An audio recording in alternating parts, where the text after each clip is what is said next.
Hello, good morning students. ये lecture number 11 है हमारा और हम 7.1 प्रश्नावली के बारे में बात कर रहे हैं। 7.1 के पिछले लेक्चर में जो लेक्चर नंबर 10 था उसमें हम 10 क्वेश्चन कर चुके हैं।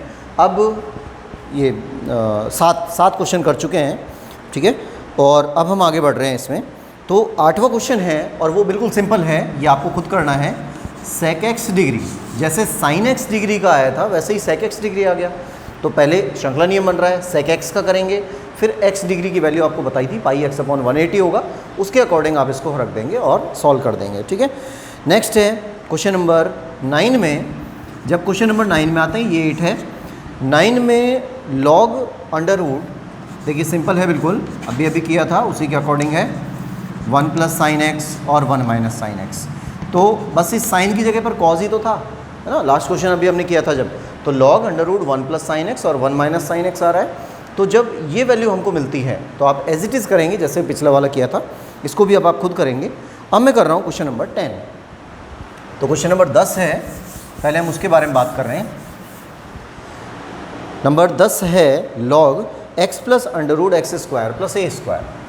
Number 10 y equal to log under root x square plus a square x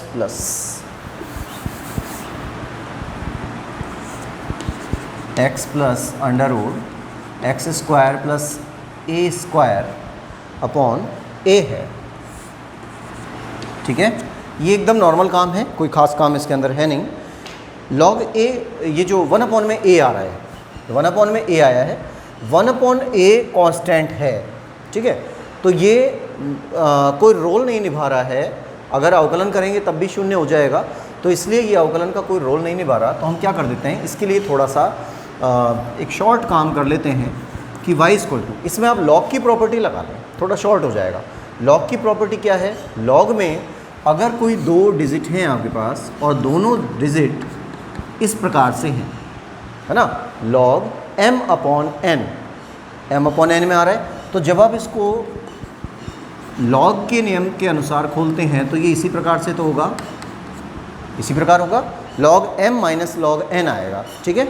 अब सेम कंडीशन पे इसको खोल देते हैं, तो log x plus under root x square plus a square, ये पहला पार्ट हो गया। सेकंड नीचे है तो माइनस लॉग a हो गया, इसको नंबर 1 मान लीजिए और इसका अवकलन कर दिया, हिंदी आप लिख लेंगे।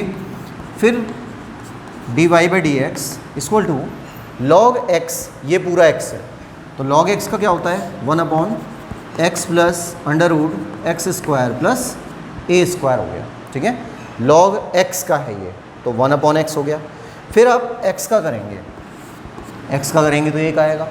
फिर प्लस आता है, अंडर रूट का करेंगे तो 1 अपॉन 2 रूट एक्स आएगा, तो 1 अपॉन 2 रूट एक्स हो गया। फिर उसके बाद एक्स स्क्वायर का करेंगे तो 2x आएगा और ए स्क्वायर का 0 होगा, कांस्टेंट है। और आप इधर आ जाएं पीछे, माइनस है, लॉग a है, लॉग a कांस्टेंट है, तो लॉग a का आंसर 0, ठीक है। यहाँ तक करने के बाद अब देखिए ये 2 से ये 2 कैंसिल हो रहा है अंदर, और इसको थोड़ा सा कैलकुलेट करें, x square plus a square, यहाँ से एलसीएम कर लिया, x square plus a square, ये एलसीएम हुआ, 2 कैंसिल हो चुका है, ये इधर आके मल्टीप्लाई होता है, तो x square plus a square plus x हो गया, ठीक है। अब देखिए ये वाले डिजिट और ये डिजिट सेम है ना, ऊपर नीचे बिल्कुल सेम है, तो ये कैंसिल हो जाएगी। बचा क्या, 1 upon under root x square plus a square, और यही हमारा आंसर होगा, ये dy बाई डी एक्स है, ठीक है।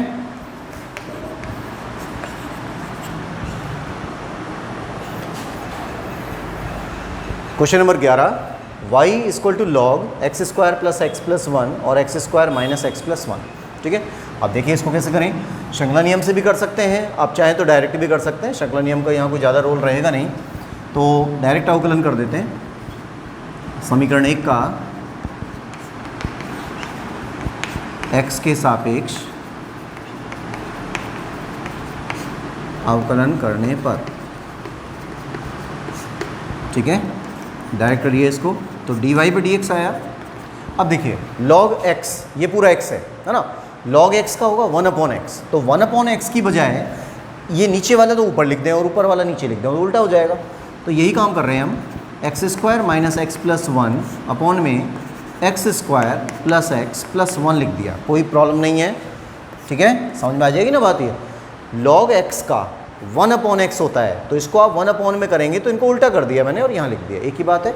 अब उसके बाद इधर आ जाएंगे, जब हम अंदर एंटर होते हैं तो ये u/v बन रहा है। ठीक है, सिंपल u/v बन रहा है, तो u/v से इसको कर दें, और u/v से जब इसको करते हैं तो x² - x + 1 का होल स्क्वायर है ना, v² हो गया। अब v को छोड़ना है तो x² - x + 1 को छोड़ दिया, कांस्टेंट कर दिया। अब इसका अवकलन करना है, तो 2x आया, फिर +1 हो गया, और 1 का 0 होता ही है। ठीक है, ये माइनस हो गया। अब क्या करेंगे, अब आप ऊपर वाले को कांस्टेंट कर देंगे, तो x² + x + 1 आया, और नीचे वाले का अवकलन करना है तो 2x - 1 हो गया। यहाँ तक कोई प्रॉब्लम नहीं आनी चाहिए किसी को भी। क्या काम किया, log x है ये पूरा, log x का 1/x होता है। ठीक है, फिर हम अंदर आए, u/v बन रहा है, u/v के हिसाब से पहले v² हुआ, फिर v को कांस्टेंट कर दिया, u का अवकलन कर दिया, फिर माइनस आया, फिर u को कांस्टेंट कर दिया और v का अवकलन कर दिया। ठीक है, अब यहाँ पर केवल कैलकुलेशन है, अवकलन इसका हो चुका है। अब आप इनको मल्टीप्लाई कर ले पहले, फिर देखते हैं क्या क्या कट रहा है। तो x² - x, देखो एक चीज़ तो यही गई सीधी सीधी, यहाँ पर जो डिजिट आ रही है और यहाँ पर ये डबल पावर में आ रही है, तो पहले हम एक स्टेप में तो इसी को हटा देते हैं, और यहाँ बच जाता है, ये कट गया, इससे क्या बचा, x² + x + 1, ये बच गया। ठीक, अब इधर आ जाएं, इनका मल्टीप्लाई कर देते हैं। 2x से जब इसका हुआ तो 2x³ आ गया, फिर 2x से इसका हुआ माइनस का 2x² हो गया, 2x से इसका हुआ 2x आ गया, फिर 1 से इनका होगा तो +x² - x + 1 माइनस, अब इनको भी ऐसे ही मल्टीप्लाई करिए, इसको इससे मल्टीप्लाई किया 2x³, फिर ये हुआ +2x², फिर ये हुआ +2x, फिर -1 से कर रहे हैं, तो अभी मैंने माइनस बाहर लगा रखा है, बाद में इसके सिंबल चेंज कर देंगे। पहले -1 से आप इसको करिए, तो ये माइनस का x² हो गया, फिर इससे किया तो माइनस का x हो गया, फिर इससे हुआ माइनस का 1 हो गया। ठीक है, अब अपॉन में चल रहा है, एक पावर कट चुकी है पहले, ये बच गया x² - x + 1। ठीक है, यहाँ तक कोई काम किया ही नहीं हमने, सिंपल अवकलन यहाँ तक करने के बाद अब केवल कैलकुलेशन चलेगी। ठीक, तो मैं इसी स्टेप में थोड़ा सा इसको चेंज कर रहा हूँ कि जैसे ही आप ये ब्रैकेट हटाते हैं, ये वाला ब्रैकेट हटेगा तो बाहर माइनस होने के कारण अंदर के सभी जो साइंस हैं वो चेंज हो जाएंगे। ये प्लस था, माइनस हो गया, ये प्लस था, ये भी माइनस हो जाएगा, ये प्लस है, ये भी माइनस हो जाएगा, ये माइनस है, ये प्लस हो गया, ये प्लस हो गया, और ये वाला भी प्लस हो गया। ठीक है, अब देखिए अब क्या क्या कट रहा है, कुछ कैंसिल जो भी हो रहे हैं उनको कैंसिल करिए, तो 1/x² + x + 1, इसको भी चलिए अभी अंदर रहने देते हैं इसको।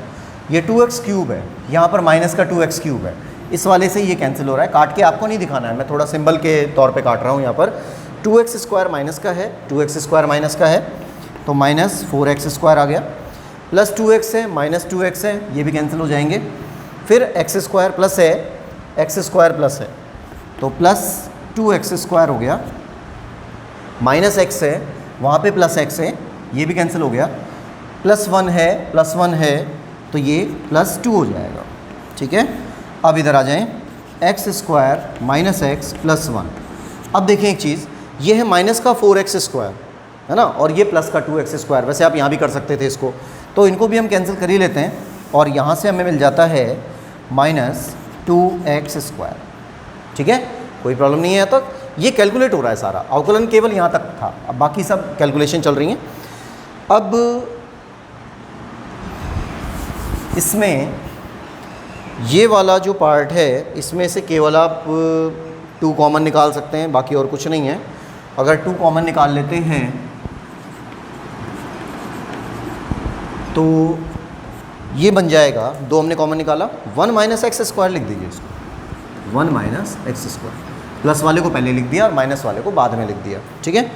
अब इधर आ जाओ, इसको देखिए, पहले इसको लिखने का तरीका थोड़ा सा हम चेंज कर रहे हैं। इसको हम लिख लेते हैं x square plus 1 plus x. कोई फ़र्क पड़ा क्या? देखें ध्यान से, ये लिखा हुआ है x square plus x plus 1, ठीक है। मैंने क्या किया, ये जो प्लस एक्स है इसको पीछे लिख दिया और प्लस 1 को आगे लिख दिया। कोई फ़र्क पड़ा? कुछ नहीं, कोई अंतर नहीं आया। क्यों लिख दिया? इसके कारण लिख दिया, क्योंकि यहाँ पे भी जो x आ रहा है वो माइनस में आ रहा है, उस माइनस को हम पीछे ले लेते हैं, तो ये वैल्यू बन जाती है एक्स स्क्वायर प्लस 1 और माइनस एक्स, ये बन जाती है, ठीक है। अब इसके इस तरह से लिखने से हमें क्या बेनिफिट हो रहा है? देखिए यहाँ पर कोई फार्मूला बना क्या? कोई फार्मूला दिखा? देखिए क्या बन रहा है, ये a है पूरा, है ना, पूरा, ये दोनों को हम a मान रहे हैं। a प्लस एक्स या a प्लस बी, एक्स आ रहा है उसको हम b मान लेते हैं, तो a प्लस बी और a माइनस बी हो गया, ठीक है। a प्लस बी और a माइनस बी, तो मीन्स क्या हुआ? a square minus b square. बताइए कोई दिक्कत यहाँ तक? है ना, सिंपल हो गया। a प्लस बी और a माइनस बी का फॉर्मूला था, तो a square minus b square हो गया। अब इसको आप सॉल्व करिए, ये आप नोट कर लेना पहले, फिर ये हटा रहे हैं। और यहाँ से आता है dy बाई डी एक्स, ठीक है। अब क्या बचता है देखो, 2 1 माइनस एक्स स्क्वायर अपॉन में a प्लस बी का होल स्क्वायर बन रहा है ये वाला दोबारा से, तो a square plus b square plus 2ab minus x square, ये चल ही रहा है, इनको कैंसिल कर दीजिए, तो ये बनता है dy by d x equal to 2 1 minus x square upon में x4 और 2x स्क्वायर और प्लस एक्स स्क्वायर, तो प्लस का एक्स स्क्वायर बच गया और प्लस 1 बच गया, और ये आंसर कंप्लीट।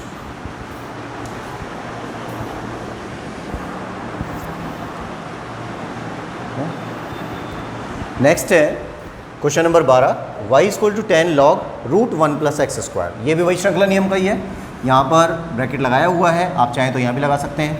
अब देखिए पहले हम ये देखते हैं कि हमें कहाँ कहाँ पर वेरिएबल मानने हैं, तो सबसे पहले तो इसी को मानते हैं पूरे को, u बराबर log under root 1 plus x square, फिर v बराबर under root 1 plus x square, फिर w बराबर 1 प्लस एक्स स्क्वायर, ठीक है। ये 3 वेरिएबल आ गए इसके अंदर। अब 3 वेरिएबल तो आ गए, लेकिन w का मान अगर हमने 1 प्लस एक्स स्क्वायर मान लिया तो उसके कारण ये चेंज हुआ, ठीक है। तो v की वैल्यू क्या हो जाएगी? अंडर रूट w हो जाएगा, ठीक। अब अगर v की वैल्यू ये है तो u की वैल्यू पे भी कुछ इफेक्ट होगा, और ये हो जाएगा log v के बराबर। फिर उसके बाद अगर u की वैल्यू ये मानी है तो y की वैल्यू भी चेंज होगी, और y की वैल्यू हो जाएगी 10u, ठीक। जब ये कॉन्सेप्ट बताया गया था शुरू में, फलन के फलन का अवकलन, ये बताया था आपको कि differentiation of a function of function, जब ये कंडीशन आई थी तब ये सारी कहानी मैंने बताई थी कि भाई क्यों कर रहे हैं हम ये मिक्सअप हैं सभी, है ना, अलग अलग नहीं है, ये सारे मिक्स हैं। मिक्स को हमने अलग अलग किया है, सारे फलन अब अलग अलग हो चुके हैं। तो ये जिन बच्चों ने ये वीडियो नहीं देखा है, एक बार पहले शुरू से इसको देखें, उसके बाद आपको ये एक्सरसाइज ढंग से समझ में आ जाएगी। तो यहाँ से वेरिएबल आए हैं हमारे पास 3, u है, v है और w है, ठीक। जब 3 वेरिएबल हैं तो dy बाई डी एक्स के जो पार्ट बनते हैं, अब आपको खूब समझ में आ गया होगा कितने बनेंगे, du अपॉन dv और dv अपॉन dw और dw अपॉन dx, ये नंबर 1। अब इसके अकॉर्डिंग देखते जाएं, y का u के सापेक्ष, u का v के सापेक्ष, v का w के सापेक्ष और w का x के सापेक्ष।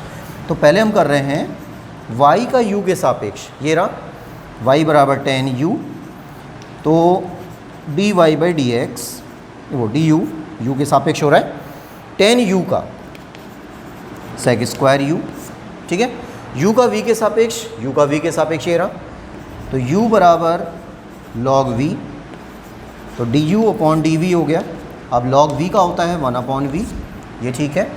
फिर v का w के सापेक्ष आ जाइए, वो ये रहा v equal to root w तो dv/dw इक्वल टू होगा रूट एक्स का, है ना, रूट एक्स का आपको बता चुके हैं, 1/2√x, ठीक है। फिर w का x के सापेक्ष ये रहा, तो w इक्वल टू 1 + x², तो dw/dx equal to 2x। Complete हो गया। अब ये नंबर 1 हो चुका है, ये नंबर 2 हो गया, ये नंबर 3 है, ये नंबर 4 है, ये नंबर 5 है। अब समीकरण 2, 3, 4 और 5 से वैल्यू निकालकर समीकरण 1 में रख देते हैं। तो समीकरण 1 में समीकरण 2, 3, 4, 5 से मान रखने पर, मान रखिए इसका क्या मान आएगा, देखिए। तो यहाँ आता है dy/dx इक्वल टू,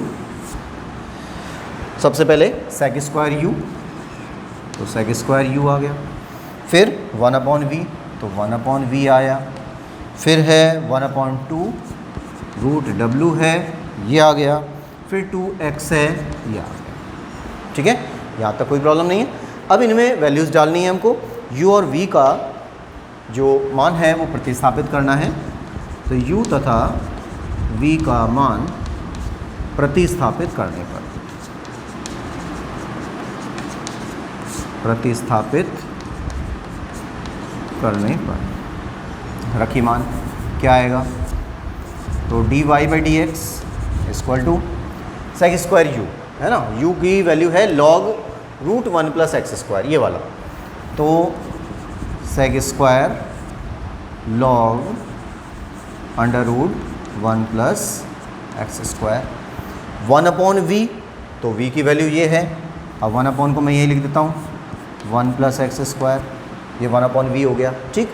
1/2√w, तो 2 से तो 2 कैंसिल हो गया, और 1/ कर रहे हैं, इसी को नीचे लिख लेते हैं, 1 + x², ठीक है, √w, तो √w का मान v के बराबर है और v का मान ये रहा। अब x ये आएगा, ठीक है। अब क्या होगा, कुछ कैलकुलेशन दिख रहा है, इसमें तो कुछ नहीं है, लेकिन यहाँ तो हो रहा है, दोनों संख्याएं हैं, दोनों रूट में हैं, दोनों मिक्स हो जाती हैं, और वैल्यू आती है dy/dx equal to x sec² log √1 + x² upon में ये दोनों मल्टीप्लाई हो जाते हैं, तो 1 + x², और ये आपका आंसर हो जाता है।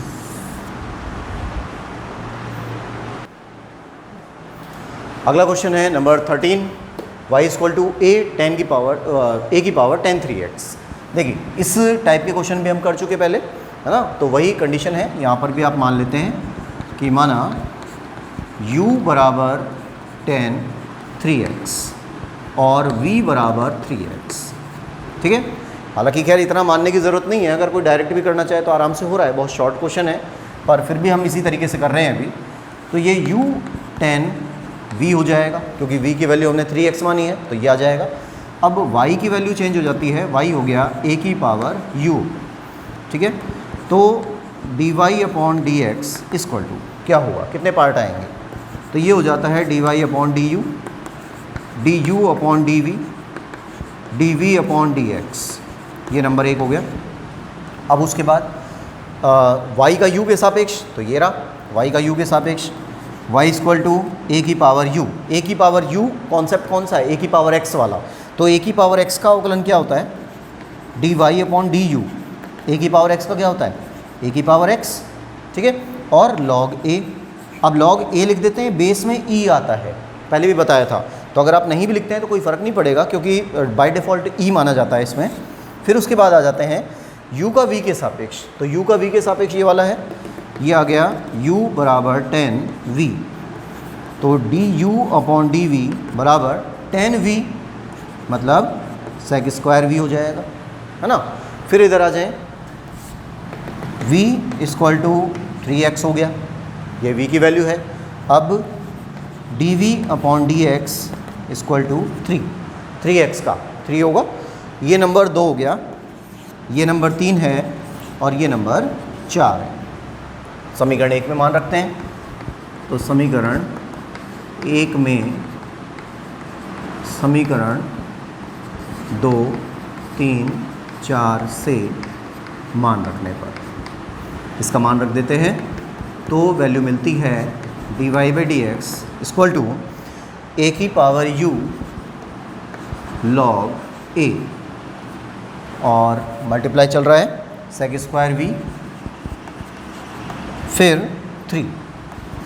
अब u और v का मान प्रतिस्थापित करिए, u तथा v का मान प्रतिस्थापित करने पर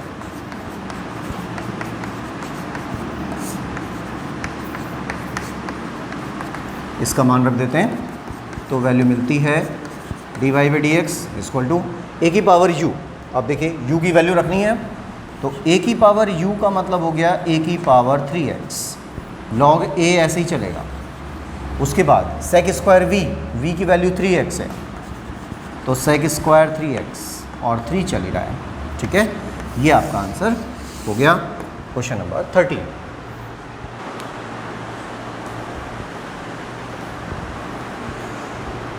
number 14 y equal to log sec x plus 10x। कोई u और v मानने की इसमें ज़रूरत नहीं है, अब सीधा इसको हल कर दें तो इसी को हम नंबर 1 मान लेते हैं और समीकरण 1 का x के सापेक्ष अवकलन करने पर तो dy/dx equal to log x, ये पूरा x है ना, ये पूरा ब्रैकेट x मान रहे हैं तो log x का क्या होता है 1/x तो sec x प्लस 10x ये बन गया। ठीक है ना, log x ये पूरा x है ब्रैकेट तो log x का हो जाएगा 1/x कंप्लीट। फिर उसके बाद sec x का होगा तो sec x का होगा तो क्या होगा sec x 10x plus 10x का होगा sec स्क्वायर x। ठीक है, u और v मान के भी आप कर सकते हैं, केवल u मानना है आपको, v तो इसमें माना नहीं जाएगा और बाकी डायरेक्ट इस तरह से करेंगे। अब इन दोनों में देखें, यहाँ भी sec x आ रहा है और यहाँ भी sec x आ रहा है ना, sec x कॉमन आ रहा है, sec x को कॉमन निकाल लें तो ये आ जाता है dy/dx equal to sec x common निकाल लिया, क्या बचता है sec x कॉमन आ गया, यहाँ से बच गया 10x और यहाँ से बच गया sec x और अपॉन में क्या चल रहा है sec x प्लस 10x। तो देखिए दोनों चीज़ सेम है, प्लस में है, आगे पीछे लिख देने से कोई फ़र्क नहीं पड़ रहा तो ये चीज़ें कट जाएंगी और बचा क्या dy/dx equal to sec x।